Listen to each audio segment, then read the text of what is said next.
I get so much encouragement from other people's stories, people who've overcome insurmountable odds, unbelievable challenges. And so, boom, it's story time today. And so, Frederick Douglass, the famous abolitionist, writer, speaker, our ancestor, he describes what it was like growing up on a plantation, and he describes the plantation as a terribly horrifying place, iller than any Stephen King story, iller than the Jason Voorhees movies, iller than Freddy Krueger. I know I'm dating myself, holler to the 80s and 90s babies, what up? But he describes the plantation as a place where up until 11 and 12, you don't even have no real clothes because you have no value, right? He describes the brutality of the masters, of the whippings, and he had multiple masters, but he describes most of them as being brutal. He describes one time watching a girl get shot in the head right in front of him.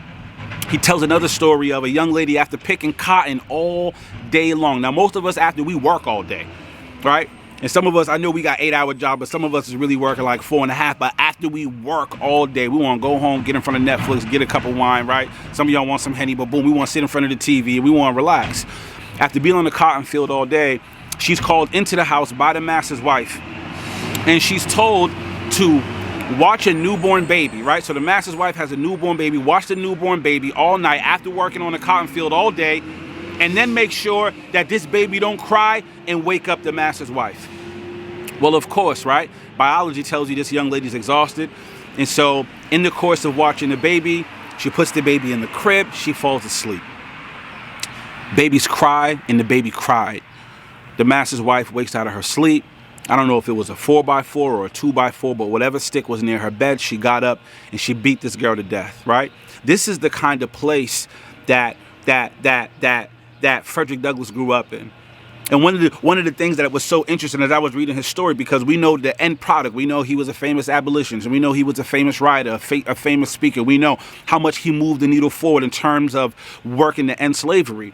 But how was he able to even have any hope of doing anything, being in a place that was so dark, so scary, so terrifying? And how do we, when we find our place in life where it's dark and it's scary and it's terrifying and things seem beyond hope, how do we endure?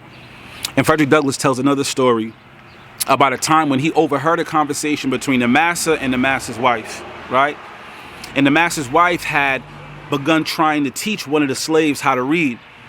And the master stopped her cold, like, nah, you can't do that. You can't help them to become literate. You can't help them to become learners. Because if you do that, that'll be their path to freedom. And Frederick Douglass said he held on to that moment. He said he held on to that moment, and he knew that his path to freedom was becoming a literate man. And sure enough, he became literate and became a prolific writer, right? You know what Frederick Douglass found when he overheard that conversation? He found his reason why. He found his reason why to hope when there was no hope.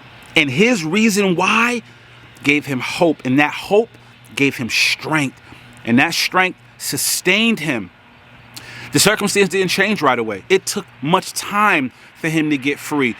But that hope sustained him and carried him in the darkness. And you have to find your reason why. When things get dark, when things get scary, when things seem beyond hope and you want to give up, you must find your reason why. Tether yourself to it. Let it empower you and endure until your circumstances change. You got this. You hear me? You got this.